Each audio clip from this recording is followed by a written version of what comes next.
welcome back to my channel. In today's video we are playing with the Pinkfresh Studio. This is their overlapping geo leaf foil plate, stencil, and die.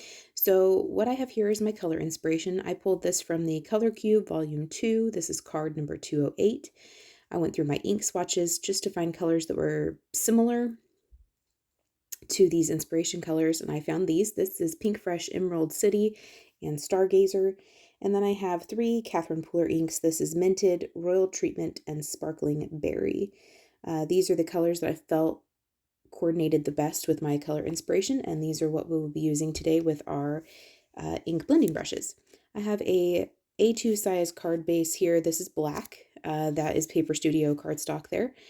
I have the Altenew MEGA Greetings stamp and die set here, and I'm going to be using a warm sentiment and then the hello die. As you can tell, this is a well-loved stamp. It has been dyed, and I have cut out several of these greetings, and I will be stacking those up for some dimension later on in the video.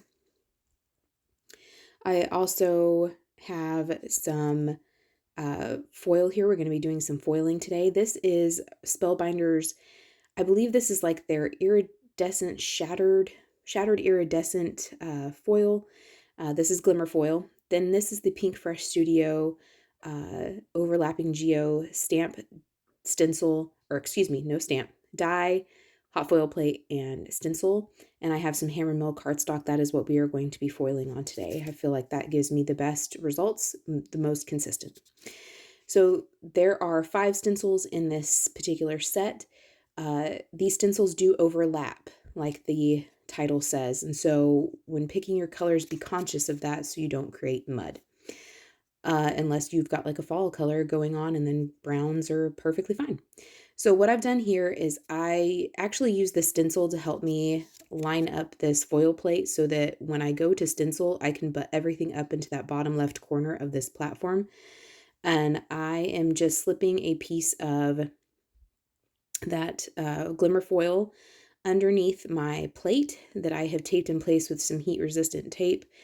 And this is on the hammer mill cardstock. My glimmer system was heating up off to the side, and then I will end up running that through. I have 5 of those hello dies there, and we are going to eventually stack those up with liquid adhesive. So ta-da! It foiled beautifully. There is a little bit of overfoiling, but it's not a big deal because we will end up cutting the majority of that off. So it did foil beautifully. If you did have some overfoiling where you didn't want it, I've shown in other videos where you take a mono sand eraser and just kind of buff that away. If you saw my previous video where I did foiling, I didn't do my sandwich right, and so it looked kind of goofy and it didn't work. It's amazing what happens when you actually do it correctly. So here are those overlapping geo leaf stencils. Like I said, there are 5 of them. And I tried to position this foil plate so that I could do just this, where I could butt the paper and the stencil up into that bottom left corner and make this stenciling process a whole lot faster. So this is the Minted ink from Catherine Pooler. I felt like all of these colors would blend together really nicely, and so I wasn't particular, I guess you could say, on which color I started with what stencil. If you were wanting to be a little more particular, a little more precise, I guess you could say, you can always look at the packaging that it comes with, and that'll show you kind of where things are going to go, if you had a particular order in mind. But like I said, I knew all of these colors would blend together nicely, and so I wasn't overly concerned about that. The final stencil of this doesn't actually overlap anything. It kind of connects them. There's like 6 squares, small squares in the middle that connect all of these little leaf shapes. If you had a color that you knew wouldn't blend well with your other colors, then I would put that one as the final stencil. So here I have that Minted ink, and I am just using my Amazon ink blending brushes and ink blending away. So this was stencil 1. Here is stencil 2 using the Emerald City from Pinkfresh Studio. When I first laid this down, it was very similar to the Minted, and so I just applied a much heavier hand, um, a heavier layer of this ink, just so that there would be a very clear distinction between the Minted and this particular color. This is Catherine Pooler's Sparkling Berry, and this is an extremely juicy ink pad. In fact, this particular color bled out, excuse me, under the stencil in a couple of spots. I do at the end of the card try to correct that a little bit, but as you can see in that top left leaf, it bled out a little bit. I should have been a little more careful and a little more cautious. I didn't realize just how juicy that particular ink pad was, but it is a very beautiful color. So this is the fourth stencil, and this is the Royal Treatment from Catherine Pooler, and this is a really beautiful, like rich purple, really pretty. So we're going to stencil this one on, and then we will move on to the final stencil, which, like I said, is the one that doesn't actually overlap anything. It just kind of acts as like a connector between all of these leaves. And we're going to use the Stargazer from Pinkfresh Studio for this particular layer. Like I said, this is the one that if you had a color that you knew wouldn't blend well with the other colors, this is where I would place this one. So this is all the stenciling complete. I did take a dry cloth and kind of buff off some of the ink that was sitting on top of that foiling, but that foiling will resist your ink that you apply. So here is that Altenew MEGA Greetings stamp and die set. And I have just cut that out from Paper Studio black cardstock. This is like 65 pounds, so it's not a super heavy weight. And I am just going to take my liquid glue and adhere all of these together and stack them together so they have more of like a chipboard type quality to them. We're going to do an inlay technique, and so I wanted to build up some dimension and not have to deal with foam tape because I'm not a glutton for punishment today. So this was the easiest way to do that. And this also helps you work through some scraps you may have. I had these already die cut in the back of this the stamp packaging, so this was really convenient for me. But you could use foam if you so chose, or you could adhere this flat and kind of adapt this card however you like. Now I've got all those black pieces glued together, and I have actually run that Mega Hello through my die cut machine over the part that we just stenciled. And I'm going to save all of these pieces, including the little pop-out pieces in the H's, the H, the E, the L, and the O. We are going to need those. I feel like it completes the card better, but you could omit them if you so desired.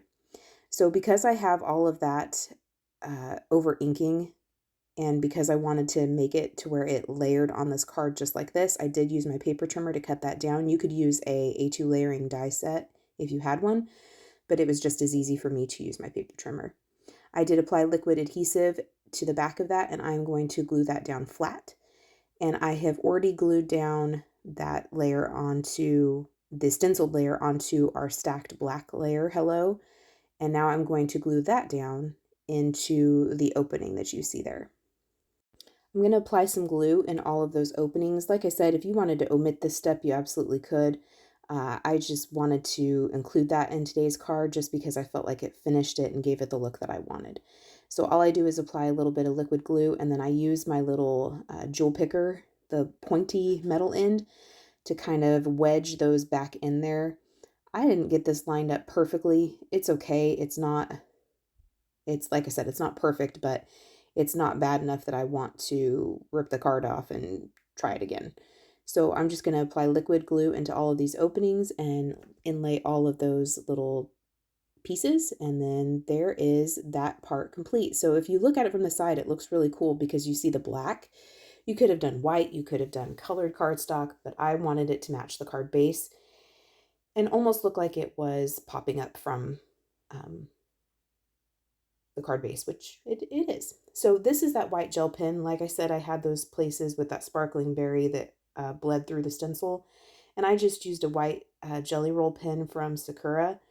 This is the 08 size, and I'm just going over that, trying to kind of hide where that ink bled through. This is more of that Paper Studio cardstock.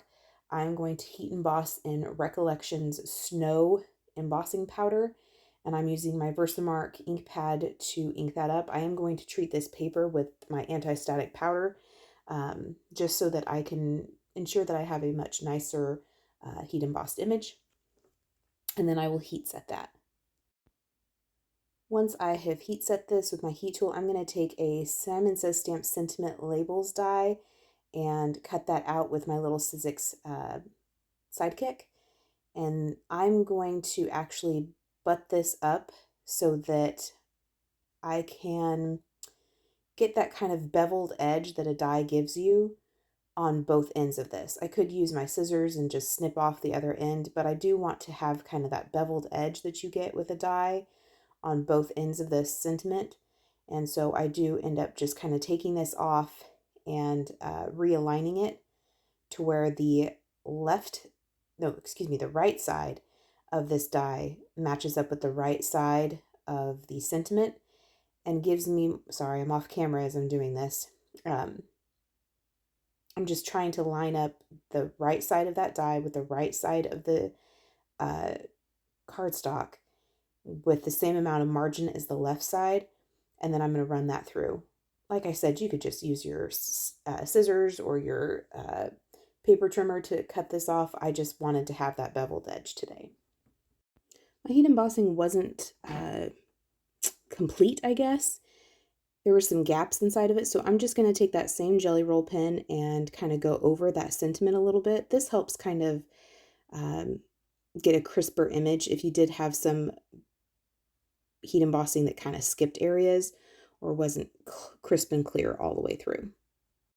I use some liquid adhesive to adhere this sentiment down, and then that is the card complete. So I toyed with the idea of adding some gems and sequins and pearls and nouveau drops, and I just decided that this was pretty just like it was, and I wanted that die cut inlay and that hello to really stand out. So I chose not to do any further embellishing. I know everything's okay. I don't have to add sparkle every time, even though I may want to. So I'm just showing you kind of that dimension that you get when you add those black die cuts behind it. I thought this card turned out really pretty, and I hope you feel inspired. And until then, we will see you next time.